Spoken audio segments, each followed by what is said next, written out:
So now the truck is really running like crap. After loading it up, you can see our cam timing error is off the chart.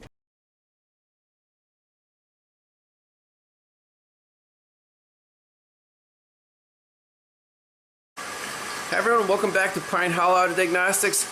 Today we have a 2007 Ford F150 with the 5.4 liter V8. And guess what the customer complaint is? He says intermittently it'll run really rough, stumble, misfire. Sometimes it runs really smooth. When he brought it here last night, it sounded like garbage. It was like da da da da da da da. I'm like, oh, phasers. He's like, well, the mechanic already replaced the timing chain and the tensioner, and that didn't seem to help. I'm like, well, did you replace the phasers? Because on these trucks, that's what usually goes bad. And he didn't know what a phaser was, so we still have to diagnose it. So let's jump in the truck, try to get it to act up, and look at some live data. I don't know if we'll need a scope or not.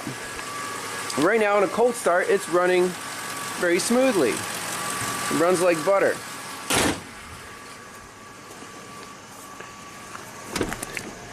We're using the THINKTOOL Pros today. By the way, 156,000 miles. So right about that time when these trucks start to act up. The trouble codes here, there's a whole list of them.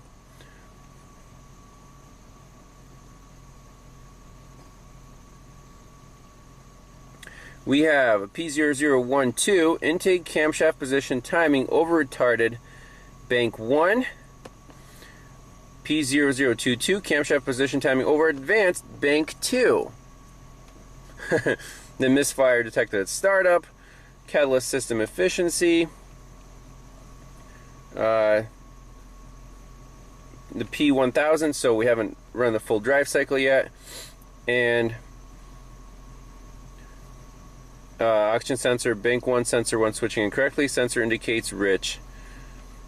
Okay, so those are all the codes. I'm not sure if, yeah, no freeze frame available. So what I want to do is right now with the key on, clear the DTCs, test drive the truck, and see what comes back first, because I know this truck will act up because it was acting up when he drove it here last night.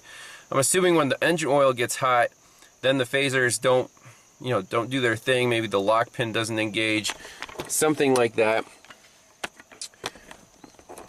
But these are all stored. I have them in the report. So let's clear DTCs. Yes. Okay.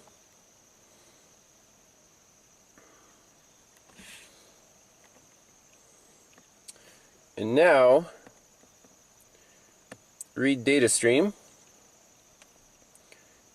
And the first thing I want to do is, just in case, let's look at those oxygen sensor.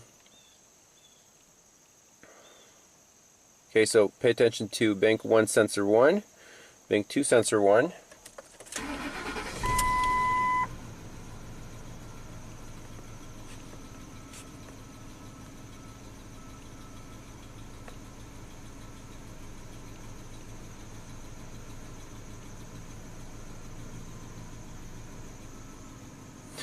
Bank 2 sensor 2, bank 1 sensor 2 seem to be following the upstreams.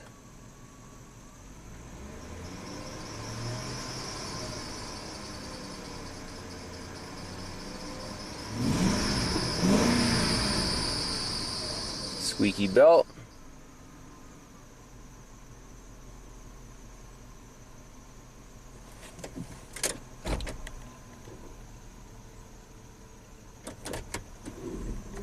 Okay, so not worried about oxygen sensors at the moment. Let's pull up all of the variable cam timing data PIDs.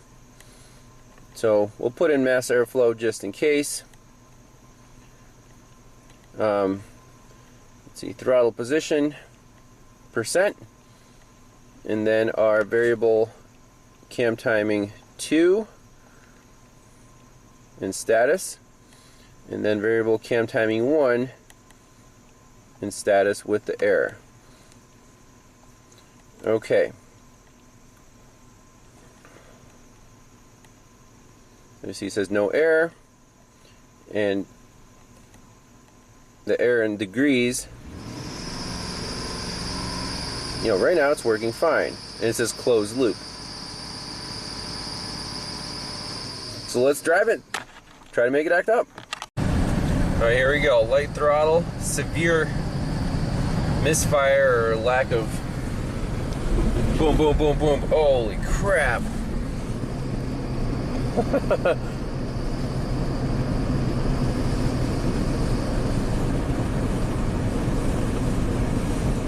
Very interesting. Do we see anything weird on our data?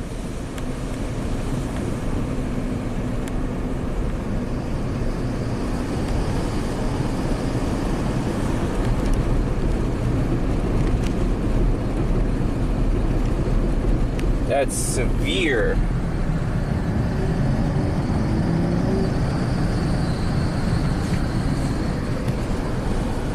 Oh, come on, that should have thrown a trouble code of some sort.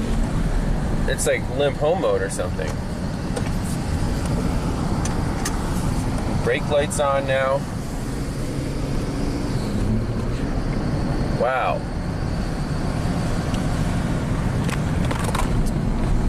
That's insane. I did not expect that symptom. Let's pull over and see what's going on. Boom. It's really trying to cut power down here. I don't know what the heck is going on.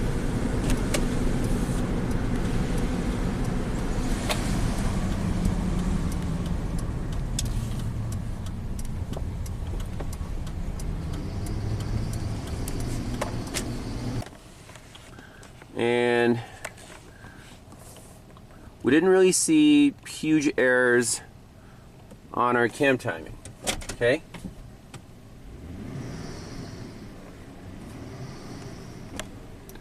The brake light is now off. So let's do a full code scan here. Key off, key on. That was crazy. Let's see, read fault code.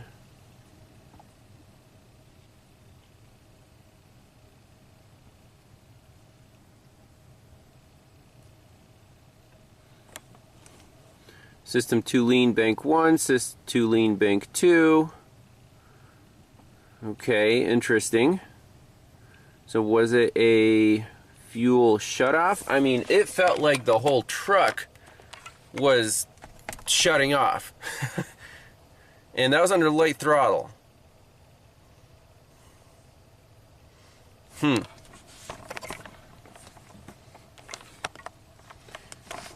And that did not feel like a cam's timing, variable valve timing issue, even though it might have that issue. But that's not maybe that's not the main customer complaint here. So let's scan the entire vehicle. Not too many modules here. Okay. See report.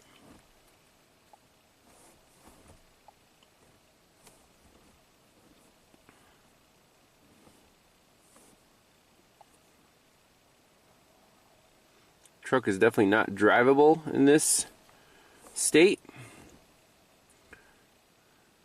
4x4 module. Battery voltage high. Battery voltage is too low.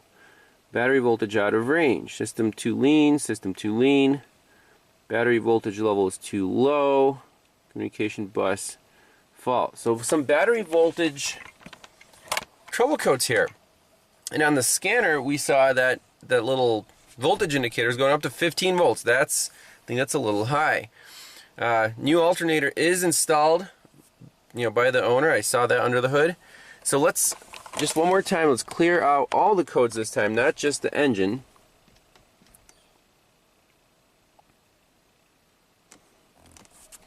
And I'm going to drain the battery just a bit here. Clear DTCs. The THINKTOOL Pros on Fords is fantastic, much faster than a Snap-on or an Autel. Autel is the slowest, I think. Okay, so we're at 12.2 volts. Let's look at, go right into our PCM, and we can actually see fuel pressure on the scanner. So I'm going to pull up some live data. Alright, here are the data PIDs I got pulled up here. Accelerator pedal, battery voltage, engine RPM, and then desired and actual fuel pressure, and then our two oxygen sensors, and the variable valve timing air degree. So let's start it up, see what it does. Alright, here we go. Start it up.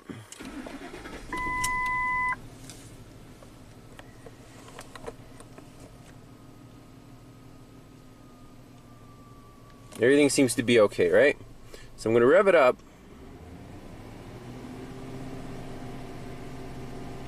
Feels like it's shaking. Look at our battery voltage.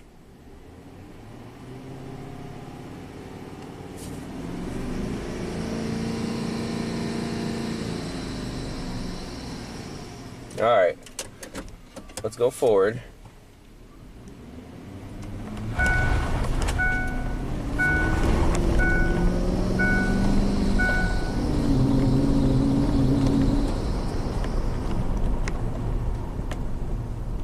So, severe lack of power there.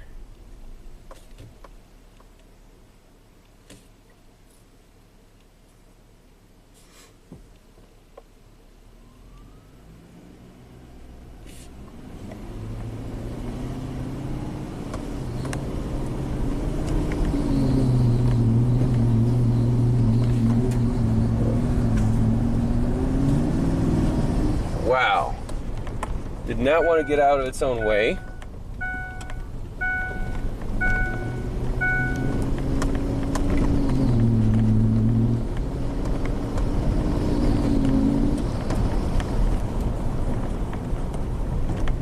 Do we see anything weird? I mean, it has pretty good low end torque, and it sounds very smooth, but then it just falls on its face.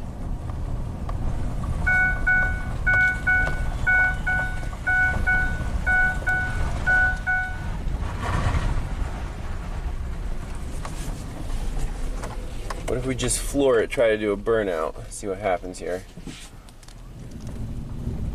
Ooh, does not like that at all.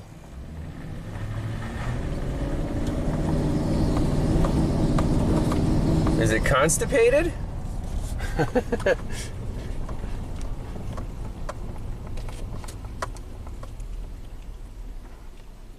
Fuel rail pressure is fine. Let's throw in the mass airflow sensor in there.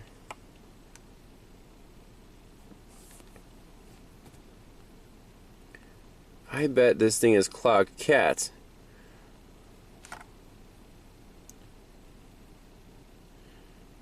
Especially if it's been running with misfires. Would not be surprised. Let's see, mass airflow, grams per second.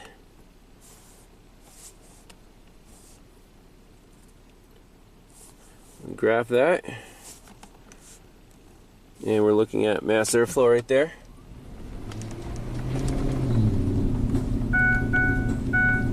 Oh, sounds like garbage. 40 grams per second. Let's see, floor it. Can't get over 85 grams per second.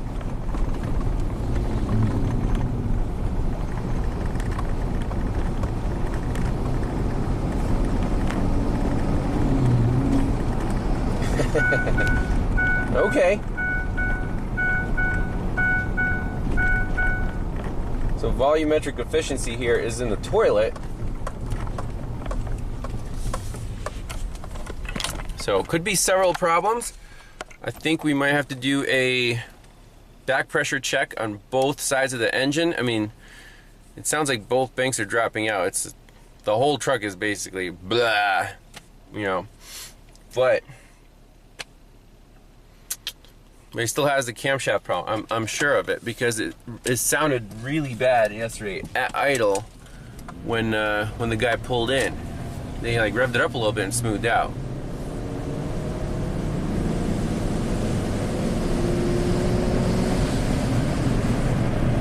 Very interesting. Interesting to note that the long and short term fuel trims, so short terms right here, long terms right here, even if I put it under load, the truck basically constipates itself. Whoa.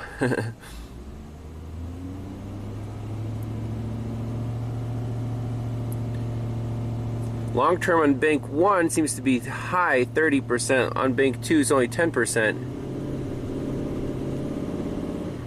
So bank 1, I would say we have a clogged cat on bank 2. We've seen this before. Remember on that Ford Explorer that had a bank-to-bank imbalance? What happens is the engine can't breathe enough. So mass airflow sensor reads low, but the good bank, you know, it's running better, so it needs more air and fuel. But the mass airflow is only reading that lower amount because the other bank can't breathe.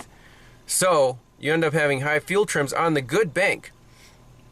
So bank 1 actually looks better than bank 2. So I think the cat on bank 2 is like super clogged, but that's killing the entire truck. So now the truck is really running like crap. After loading it up, you can see our cam timing error is off the chart. If we put it in park and just rev it up, it comes back to normal. Very interesting.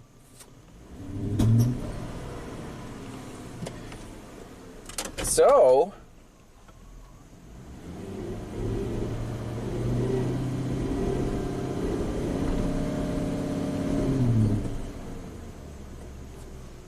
if you load it enough to make it really act up like the engine almost dies, like right there, then you get into this funk. That's what the truck sounded like when it came in. It's running like garbage.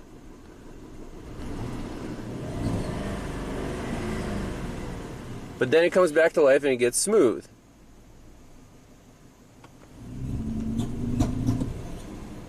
You hear it backfiring.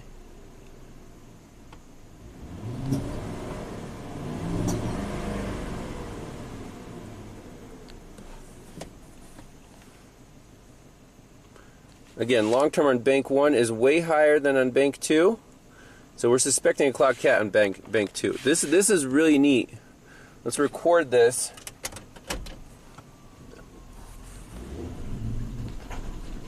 Okay, it's getting into its funk. Blah, blah, blah, blah, blah, blah, blah. Cam timing's way out of whack. And the engine stalled out.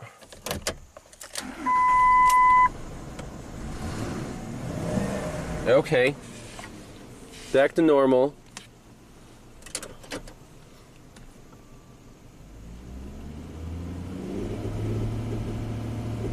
Bank 1 pegs out right away.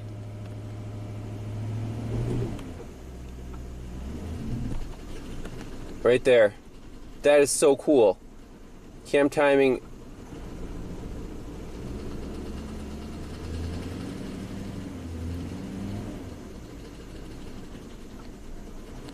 So bank 2 timing is really not happy there.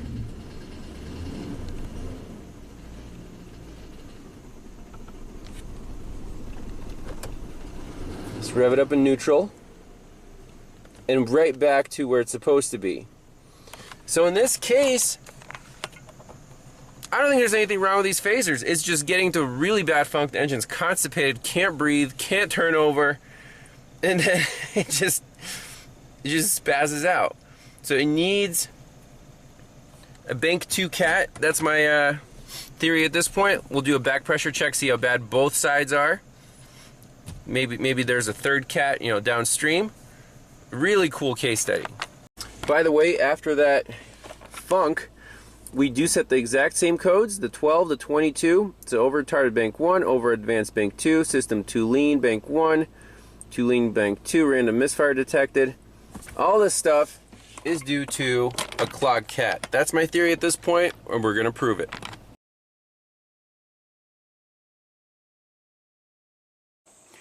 Alright, so I'm all set up for the back pressure test of these catalytic converters. And what's cooler than using a pressure transducer? Using two pressure transducers at the same time. Since we're going to do both, both cats, here we go. So all you got to do is pop out the oxygen sensor and screw in just a regular compression hose. It's the same thread. There's the O2 sensor for the driver's side, which is bank 2, and then bank 1 was a little harder to get to, but it's installed. So let's switch both of these on. By the way, the kits are on sale. I'm all caught up on orders, so order yours as soon as you want. So 2 channels on the Pico. Red is going to be bank 1. And the yellow is bank 2. Pretty straightforward. So let's get our laptop here. And with the custom Pico scales, this is super easy to set up. So from here, we're just going to use the 200 psi pressure transducer, and same for channel B. Alright, so they're both zeroed out, ready to go. All we gotta do is start the truck and rev it up. It should take only a few seconds for the test itself. The setup obviously takes a little more time, so let's see what happens here. Let's see, 100% zoom. There we go. And you don't want to run the engine too long to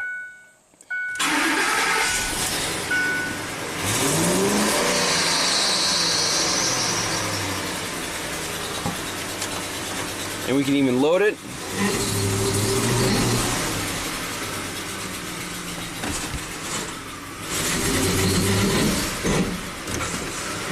Okay, that's all we need. Alright, so let's zoom in on this data. Obviously, one bank is worse than the other one. Now, which one is it? It looks to be bank 1. It's going all the way up to 20 psi here. Pretty high. Bank 2, the red channel, is right around 0. So we're only worried about the passenger side catalytic converter here.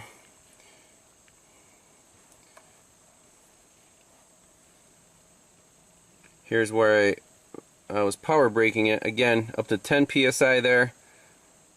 Pretty restricted. You see, run smooth until it misfires, and that's why we don't have nice even humps. When it does fire, those gases just can't escape, and they're plugging up the engine. So pretty awesome. You can check if you have more than one pressure transducer. You can do this check, in 5 seconds, and this is 100% conclusive proof. So bank 1 cat is clogged. That's the only thing that needs to be changed at this point. I'm not going to worry about the phasers for now if the engine's running so poorly, but that's it. So hope you enjoyed the diagnosis. Get your pressure transducer, make a great Christmas present, and we'll see you next time. Bye bye.